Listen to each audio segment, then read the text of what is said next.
बिस्मिल्लाहिर्रहमानिर्रहीम। अस्सलाम वालेकुम dear students, welcome to my YouTube channel.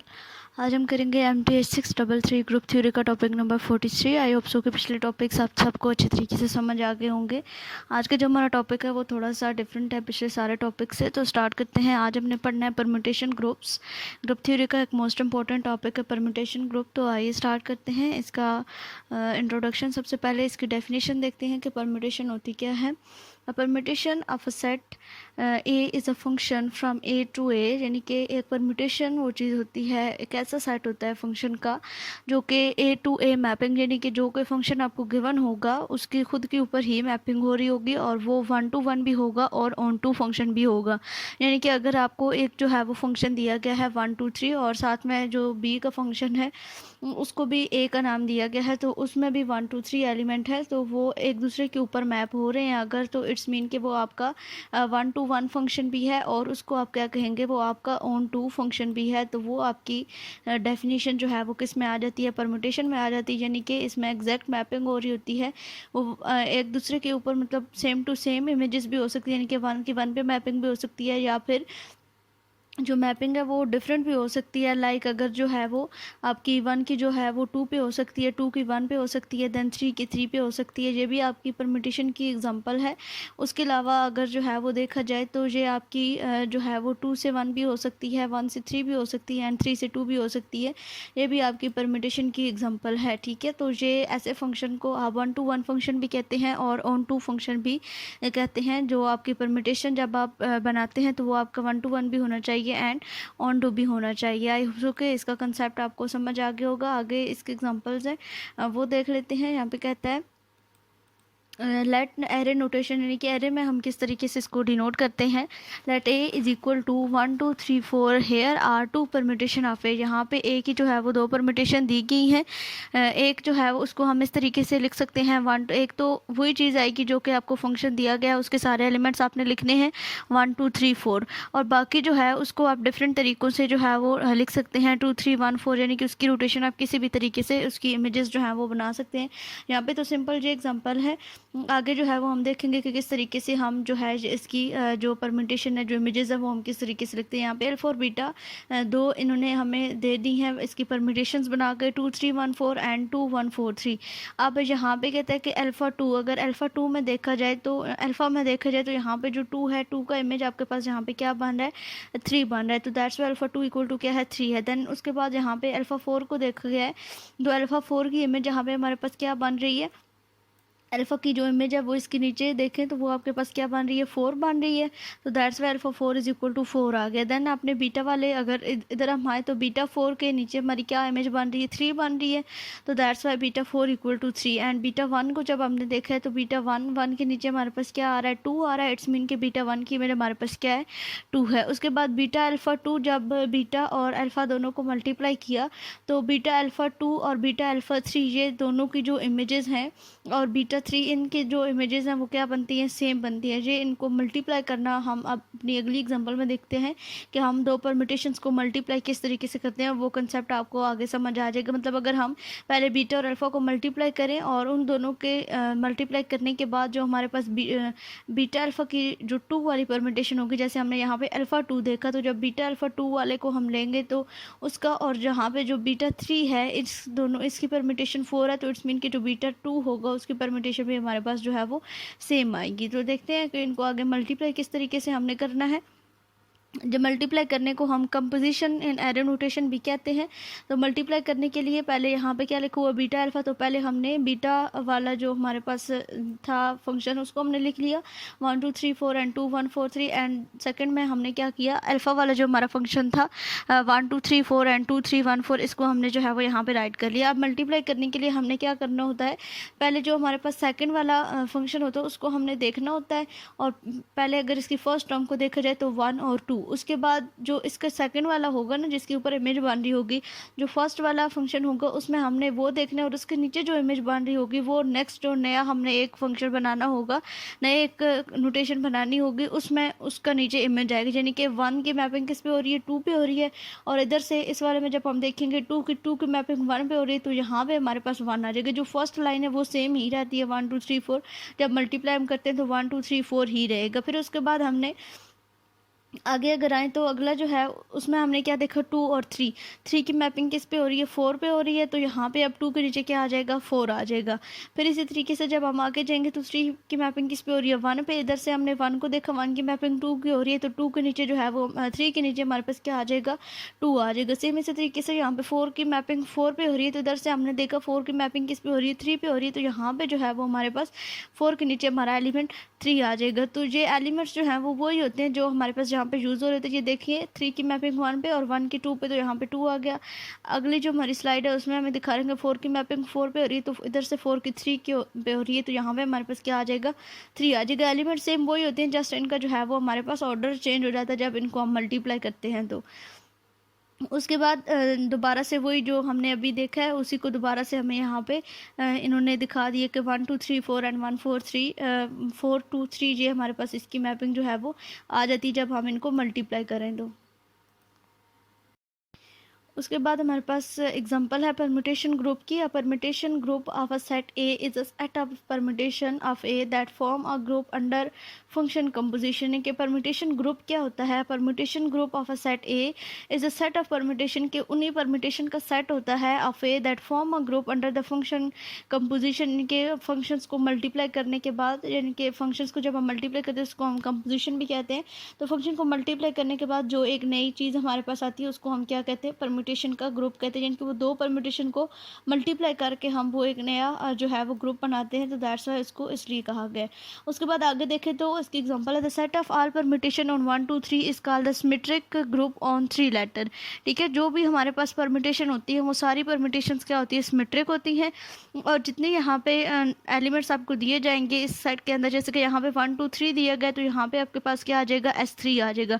इसी तरीके से ये permutation up to n terms तक भी हो सकती है। जब यहाँ पे आपके पास क्या आ जाएगा, n आ जाएगा, तो इट्स मीन कि जो आपके नंबर होंगे, जो ऑर्डर होगा आपका, वो क्या होगा, अप टू n टर्म तक होगा। ठीक है, तो किसी टाइम आपको क्या होगा कि जस्ट आपको S3 दिया जाएगा कि फाइंड परम्यूटेशन ऑफ S3 या S4 S5। तो कभी जो है वो आपको ये ग्रुप गिवन होगा कि इस ग्रुप की आपने जो है वो परम्यूटेशन फाइंड करनी है, तो आप जो है वो इजीली फाइंड कर सकते हैं। अब हमें कैसे पता चलेगा किसकी कितनी परम्यूटेशन होगी, जितना आपका number of order of group होगा उसका आपने क्या लेना है, फैक्टोरियल लेना है। यहाँ पे नंबर ऑफ ऑर्डर क्या है, 3 है, 1 2 3 है ना। ऑर्डर ऑफ ग्रुप क्या है हमारे पास, 3 है, तो 3 का जब हमने फैक्टोरियल खोला 3 2 1, तो हमारे पास क्या आ जाएगा, 6। तो इस मीन कि इसके हम जो है वो 6 परम्यूटेशन आगे बना सकते हैं। उसके बाद इसकी एग्जांपल्स हैं, example of permutation of group. इसकी एग्जांपल्स को हम देख लेते हैं। जैसे कि यहाँ पे इसने बोला कि S3, तो इसकी परम्यूटेशंस जो है वो अब हम बनाएंगे। हमने देखा था कि 6 परम्यूटेशन हम इसकी बना सकते हैं, तो सेम इसी तरीके से हम बनाएंगे। जो फर्स्ट वाली इसकी परम्यूटेशन होगी वो क्या होगी, आइडेंटिटी परम्यूटेशन होगी, जिसमें सेम टू सेम जो है, यानी कि 1 to 1 होगी, 1 1 पे मैप होगा, 2 2 पे होगा एंड 3 3 पे होगा। देन जो है वो हमने अल्फ़ा की परम्यूटेशन ले ली, उसमें हमने जो है वो इसका ऑर्डर चेंज कर दिया है। यहाँ पे हम ऑर्डर कोई भी ले सकते हैं, लेकिन याद रहे कि एलिमेंट्स हमने वही लेने जो कि एलिमेंट्स हमें यहाँ पे गिवन हो गए, 2 3 एंड 1। उसके बाद आप जो है वो खुद से ऐसे ही डायरेक्ट, मतलब इसको F1 F2 F3 का नाम भी दे सकते हैं इन परम्यूटेशंस को, या कोई भी नाम दे सकते हैं। लेकिन अगर मतलब ज़्यादा आसानी के लिए अगर देखा जाए तो कोई भी नाम पहली बात आप दे सकते हैं। मतलब 2 3 1 लिखा है, फिर जो नेक्स्ट आप परम्यूटेशन बनाएंगे उसमें आप डायरेक्ट 3 1 2 लिख दें। उसके बाद जो आप बनाएंगे उसमें आप 1 3 2 लिख दें, दैन 2 1 3 लिख दें, 3। हर एक एलिमेंट को मतलब एक्सचेंज करके आप जो है वो 6 परम्यूटेशन बना सकते हैं। उसके अलावा जो है वो यहाँ पे जो मेथड दिया गया उसमें आइडेंटिटी अल्फ़ा की जो है वो बनाई गई। देन एक परम्यूटेशन जो है वो अल्फ़ा स्क्वायर से बनाई गई, यानी कि अल्फ़ा को अल्फ़ा के साथ मल्टीप्लाई किया गया। जब अल्फ़ा को अल्फ़ा के साथ मल्टीप्लाई किया तो 1 2 पे मैप हो रहा था, यानी कि अगर अल्फ़ा को अल्फ़ा स्क्वायर के साथ मल्टीप्लाई करें तो अगर सबसे पहले देखें तो 1 किस पे मैप हो रहा है, 2 पे मैप हो रहा है। फिर हमने क्या करना होता है, जो फर्स्ट वाला होता है हमारा ग्रुप उसको हमने देखना होता है। तो यहाँ पे 2 हमारा किस पे मैप हो रहा है, 3 पे मैप हो रहा है, दैट्स वाई यहाँ पे 1 हमारा 3 पे मैप हुआ है। फिर इसी तरीके से 2 3 पे मैप हो रहा है, तो यहाँ से जो है वो जो हमारा सेकंड, मतलब इसको जो है वो हमने क्या करना होता है, फिर 2 दफ़ा लिखना होता है। तो जब इसको दूसरी दफ़ा हम यहाँ पे इस ग्रुप को हमने लिखा हुआ होगा और दोबारा से हम इसी में देखेंगे तो 2 3 पे मैप हो रहा है, देन 3 किस पे मैप हो रहा है, 1 पे मैप हो रहा है, तो यहाँ पे हमारे पास क्या आ जाएगा, 1। देन नेक्स्ट इसका एलिमेंट अगर हम देखेंगे तो 3 जो है वो 1 पे मैप हो रहा है और 1 किस पे मैप हो रहा है, 2 पे मैप हो रहा है, तो यहाँ पे हमारे पास 2 आ जाएगा। इस तरीके से भी आप इसकी परम्यूटेशंस बना सकते हैं। देन बीटा की परम्यूटेशन आप एक ले लें, 1 2 3 एंड 1 3 2 आप कर लें उसको। देन जो है वो आपने अल्फ़ा और बीटा को मल्टीप्लाई किया तो एक परम्यूटेशन आपकी यहाँ से आ जाएगी। जब आपने अल्फ़ा और बीटा को मल्टीप्लाई किया तो 1 1 पे मैप हो रहा है, यहाँ से 1 किस पे मैप हो रहा है आपका 2 पे मैप हो। देन हमारे पास यहाँ पे बीटा की जो सेकंड है वो क्या है 2 3 पे मैप हो रहा है, तो जो अल्फ़ा वाला है उसमें 3 देखे 1 पे मैप हो रहा है तो यहाँ पे हमारा 1 आ जाएगा। देन इसकी थर्ड टर्म देखें तो 3 जो है वो 2 पे मैप हो रहा है और यहाँ पे 2 हमारा 3 पे मैप हो रहा है तो यहाँ पे हमारे पास क्या आ जाएगा 3 आ जाएगा। सेम इसी तरीके से हम अल्फ़ा स्केयर बीटा का जो है यानी कि अल्फ़ा स्केयर है ये हमारे पास और बीटा ये है, तो इन दोनों की वैल्यूज़ जो फंक्शंस हैं इनको भी हम मल्टीप्लाई करके तो ये हमारे पास जो है वो फंक्शन आ जाएगा। आई होप सो कि इस चीज़ की आपको अच्छे से समझ आ गई होगी। उसके बाद कहता है कि composition of a vector is always associative, कि जो वेक्टर की कंपोजिशन होती है वो एसोसिएटिव होती है और आइडेंटिटी जो है वो आपके पास एप्सिलॉन होता है, जो कि मैंने आपको बता दी है सबसे पहले कि जो फर्स्ट वाला होता है उसको आप आइडेंटिटी भी कहते हैं। ये आपके ऑब्जेक्टिव के पॉइंट ऑफ व्यू से भी इंपॉर्टेंट है। Then since permutation are 1 to 1 and on to there exist inverse which are also permutations, के यहाँ पे इन्वर्सेस भी एग्जिस्ट करते हैं और वो भी परम्यूटेशन होते हैं। therefore S3 is a group, तो हम इसको कह सकते हैं कि ये हमारे पास क्या है एक ग्रुप है।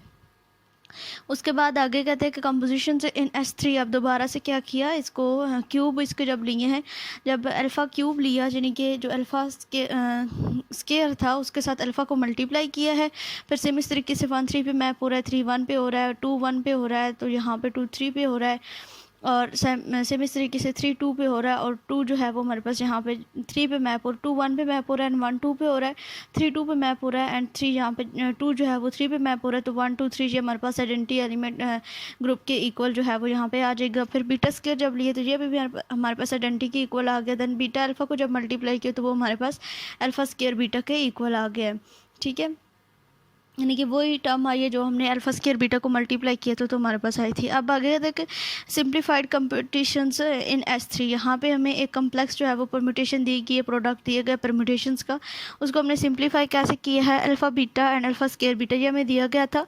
अब हमने क्या किया यहाँ पे कि जो हमारे पास अल्फ़ा स्केयर था उसको हमने 2 दफ़ा अल्फ़ा में लिखा एंड देन जहाँ पे एसोसिएटिव लगा के बीटा अल्फ़ा को एक साथ हम पैरेंथेसिस में लिख सकते हैं। देन अभी हमने देखा कि बीटा अल्फ़ा किसके इक्वल होता है, अल्फ़ा स्केयर बीटा के, यहाँ पे आपने देखा अल्फ़ा स्केयर बीटा के इक्वल होता है तो वो हमने इसकी जगह पे पुट कर दिया। देन अल्फ़ा बीटा जब अल्फ़ा के साथ अल्फ़ा स्केयर के साथ मल्टीप्लाई हो तो यहाँ पर क्या बन गया अल्फ़ा क्यूब, और ये जो बीटा था इसको हमने नेक्स्ट वाले अल्फ़ा के साथ लिख दिया पैरेंथेसिस में इंटू बीटा, और जो अल्फ़ा क्यूब था वो हमारे पास किसके इक्वल आया था, एप्सिलॉन के इक्वल आया था, यानी आइडेंटिटी के इक्वल आया था, तो उसकी जगह पे हमने आइडेंटिटी पुट कर दी। देन बीटा अल्फ़ा बीटा हमने अभी देखा कि वो अल्फ़ा स्केयर बीटा के इक्वल होता है, इंटू बीटा आ गया। अब जो आइडेंटिटी एलिमेंट है जब किसी भी एलिमेंट के साथ मल्टीप्लाई होता है तो वो एलिमेंट खुद आ जाता है, तो उसकी जगह पर हम लिख सकते हैं अल्फ़ा स्केयर बीटा स्केयर, ये वाला बीटा इस बीटा के साथ मल्टीप्लाई हो जाएगा। अब अल्फ़ा स्केयर बीटा हमने देखा कि वो किसके इक्वल होता है, हमारे पास बीटा स्केयर जो है वो हमारे पास आइडेंटिटी के इक्वल होता है। अभी हमने इस वाले जो हमारा फंक्शन था इसमें हमने चेक किया कि beta square equal to identity, जब बीटा स्केयर की जगह पे यहाँ पे आइडेंटिटी हम पुट करेंगे तो आइडेंटिटी जब अल्फ़ा स्केयर के साथ मल्टीप्लाई होगा तो हमारे पास यहाँ पे अल्फ़ा स्केयर आ जाएगा। Double the exponent of alpha when switching with beta, के हमने क्या किया यहाँ पे अल्फ़ा के कंपोनेंट्स को हमने डबल किया and we can simplify any expression in S3 factorial. ठीक है, कि किसी तरह का भी एक्सप्रेशन अगर हमारे पास आ जाए इन S3 में तो हम उसको जो है वो सिंप्लीफाई कर सकते हैं। उसके बाद आगे एग्जांपल्स ऑफ परम्यूटेशन ग्रुप्स वही कंटिन्यूज़ हैं, इसमें लेक्चर नंबर 45 है आपका, topic number 45 according to LMS। तो इसमें कहता है कि अगर जो है वो ए आपका एक सेट दिया हुआ है वो अप टू n टर्म्स तक जा रहा है, the symmetric group on a letter denoted by SN, जब जितनी वो मैंने आपको सबसे पहले बताया कि जितनी आपके पास यहाँ पे नंबर ऑफ ऑर्डर होगा, ठीक है, ऑर्डर जितना होगा आपके ग्रुप का उतना आपके यहाँ पे आएगा, जहाँ पे अब अप टू n टर्म तक है तो इसको हमने SN से डिनोट कर दिया। Is the group of all permutation of A under the composition. ठीक है, SN is a group for the same reason that S3 is a group, यानी कि SN भी इसी वजह से ग्रुप होगा जिस तरह के हमने अभी S3 को जो है वो प्रूफ किया। देन SN इक्वल टू, इसका ऑर्डर किसकी इक्वल आ जाएगा, n फैक्टोरियल के इक्वल आ जाएगा। उसके बाद यहाँ पे एग्जांपल है, इजी सी है, इसको एक दफ़ा देख लेते हैं। Symmetric of a square D4, यानी कि हमें एक स्केयर दिया गया है D4, इसकी जो है वो हमने सिमेट्री जो है वो प्रूव करनी है। तो सबसे पहले हमें जो है वो R0, यानी कि ये जो स्केयर दिया गया है इसी स्केयर को हमने जो है वो डायरेक्ट हमने लिख दिया 1 2 3 4, यानी कि आइडेंटिटी जो हमारे पास एक ग्रुप था वो हमने बना लिया। 1 की 1 पे मैपिंग, 2 की 2 पे हो रही है, 3 की 3 पे हो रही है, और सेम इस तरीके से 4 की 4 पे मैपिंग हो रही है। अब जो है वो R90 ये किस तरीके से हमने परफॉर्म किया, इसको जो है वो मैं आपको दिखाती हूँ। यहाँ देखिए, जब हम इसको रोटेट करवाएंगे, यानी कि एक रोटेशन देंगे, तो हमारे पास ये जो नंबर्स हैं, यानी कि 1 2 3 4, इनकी जो है वो डायरेक्शंस चेंज हो जाएंगी। इनकी चेंज कैसे होंगे, यानी कि ये जो 2 है ये 1 की जगह पे, जब इसको हमने रोटेट किया पूरे स्केयर को, तो 2 जो है वो 1 की जगह पे आ जाएगा, 1 जो है वो एक स्टेप अपना पीछे आ जाएगा, 3 जो है वो 2 की जगह पे आ जाएगा, जैसे 4 जो है वो यहाँ पे आ जाएगा। अब जैसे जैसे हमने यहाँ पे जगह चेंज की, इसी तरीके से हमारी जो परमिटेशंस की जगह है वो भी चेंज हो जाएंगी। 1 2 3 4 है, तो 1 की जगह पे हमने यहाँ पे क्या लिखा है, यहाँ पे हमारा आया है 2, तो यहाँ पे 2 आ जाएगा। सेम इसी तरीके से 2 की जगह पे यहाँ पे हमारा 2 था, और यहाँ पे अब हमारे पास क्या आ गया 3, तो यहाँ पे हमने इसकी जगह पे 3 लिख दिया। फिर इसी तरीके से आगे देखें तो 3 की जगह पे यहाँ पे हमने क्या लिखा 4, तो यहाँ पे हमने 4 लिख दिया। फिर आगे आए तो 4 था, यहाँ पे 4 की जगह पे हमारा यहाँ पे क्या आया 1, तो यहाँ पे इसकी जगह पे हमने 4 लिख दिया। फिर जो अगर हैंडआउट्स पे हम चले तो नेक्स्ट इसकी रोटेशन है वो हमने एक और इसको रोटेट करवाया है, यानी कि 180 डिग्री पे हो गई इसकी रोटेशन। फिर से जब इसको रोटेट करवाएंगे तो वही चीज़ जो है वो अप्लाई होगी। क्या होगा कि जो इनकी रोटेशंस हैं वो फिर से एक दफ़ा चेंज हो जाएंगी। तो इनकी रोटेशन जब चेंज होगी तो फिर ये एक एक स्टेप जो है वो अपना चेंज कर देंगे। अब 4 जो है वो 3 की जगह पे आ जाएगा, 3 जो है वो 2 की जगह पे आ जाएगा, 2 पीछे 1 की जगह पे, और 1 जो है वो 4 की जगह पे चला जाएगा। तो वही जो फर्स्ट वाली लाइन है वो तो हमारी सेम ही रहती है 1 2 3 4, और सेकंड वाली जो है वो चेंज होगी। 3 की जगह पे अब हमारे पास यहाँ पे क्या आ गया 4 आ गया, तो वो हमने यहाँ पे लिख दिया। देन उसके बाद आगे चले तो सॉरी, यहाँ पे हमारे पास क्या था 3 था, 3 की जगह पे 1 3 और 3 4 1 2। अब जब इसको हमने 180 डिग्री पे रोटेट करवाया तो यहाँ पे जो है वो इसकी रोटेशन चेंज हो गई है। सॉरी, यहाँ पे थोड़ी सी मिसअंडरस्टैंडिंग हुई है कि यहाँ पे हमारे पास क्या था 2 था ना, तो 2 की जगह पे अब हमारा यहाँ पे क्या आया 3, तो दैट्स वाई हमने यहाँ पे 3 लिख दिया। उसके बाद आगे देखें तो यहाँ पे हमारे पास क्या था 3 था, तो 3 की जगह पे अब हमने क्या लिखा 4, तो यहाँ पे हमारे पास 4 आ जाएगा। फिर 4 था तो 4 की जगह पे अब हमारा यहाँ पे क्या आ गया, 4 की जगह पे हमारा 1 आ गया, तो देन यहाँ पे हमारा 4 आ जाएगा। फिर इस तरीके से यहाँ पे हमारे पास 1 था, 1 की जगह पे अब हमारा क्या आया 2, तो यहाँ पे क्या आ जाएगा 2। फिर इसी तरीके से एक और इसको रोटेट करवाएंगे और इसकी रोटेशन जो है वो इसी तरह से चेंज हो जाएंगी। जहाँ पे तो ये बात थी रोटेशंस की, अब आगे देखते हैं कि इसको हॉरिजॉन्टली, वर्टिकली और डायगोनली भी इसी तरीके से हमने रोटेट करवाना है। जब इसको हॉरिजॉन्टल रोटेट करवाए तो अब हमारे पास जो फर्स्ट वाली लाइन है वो तो सेम रहेगी, 1 2 3 4 ही रहेगी। जब सेकंड पे आएंगे तो इसको अब हमने हॉरिजॉन्टली जो है वो रोटेट करवाना है। जब हॉरिजॉन्टली हम इसको रोटेट करवाएंगे, यानी कि 1 की जगह पे 2 आ जाएगा, 2 की जगह पे 1, 3 की जगह पे 4, और 4 की जगह पे हमारे पास क्या हो जाएगा 3 हो जाएगा। तो जब इसको हमने रोटेट करवाया तो क्या हो जाएगा 2 1 4 3 हमारी रोटेशन बन जाएगी। जब इसको हमने वर्टिकली रोटेट करवाया तो अब जो है वो हमारे पास इस तरीके से रोटेशन इसके चेंज होंगी। 4 की जगह पे 1 आ जाएगा, और 1 की जगह पे 4, एंड 3 की जगह पे 2, और 2 की जगह पे हमारे पास क्या आ जाएगा 3 आ जाएगा। वही हमने सेम स्टेप रिपीट किया। जब इसको डायगोनली हमने रोटेट करवाया तो इसका ये डायगोनल बनता था, तो ये 3 और 2 जो है, 3 और 1 जो है ये सेम रहेंगे। 4 की और 2 की जब हम रोटेशन चेंज करेंगे तो 4 की जगह पे 2 आ जाएगा, और 2 की जगह पे यहाँ पे हमारे पास क्या आ जाएगा 4 आ जाएगा। फिर जब डी डैश, यानी कि यहाँ वाली जो साइड थी उसका तो हमने डायगोनल ये वाला तो ले लिया, लेकिन अभी 3 और 1 रहता था, तो अब हमने 3 को और 1 को रोटेट करवाया तो हमारे पास 3 की और 1 की जगह चेंज होगी, बाकी 2 और 4 जो है वो अपनी जगह पे ही रहेंगे। आई होप सो कि ये भी आपको समझ आ गई होगी। अगला जो कहते हैं कि every group turn out to be the permutation group on the some set, यानी कि हर एक जो ग्रुप होता है उसको हम परम्यूटेशन ग्रुप के ऊपर जो है वो ला सकते हैं, दोबारा से वापस आ सकता है। और इसको जो है वो अपने हम नेक्स्ट लेक्चर में कवर करेंगे, मतलब इसको प्रूव करेंगे। आई होप सो कि ये लेक्चर आपको अच्छे तरीके से समझ आ गया होगा। नेक्स्ट जो टॉपिक्स हैं वो अपने अगले लेक्चर में हम कवर करेंगे। मिलते हैं अपने अगले वीडियो में, तब तक के लिए अल्लाह हाफिज़।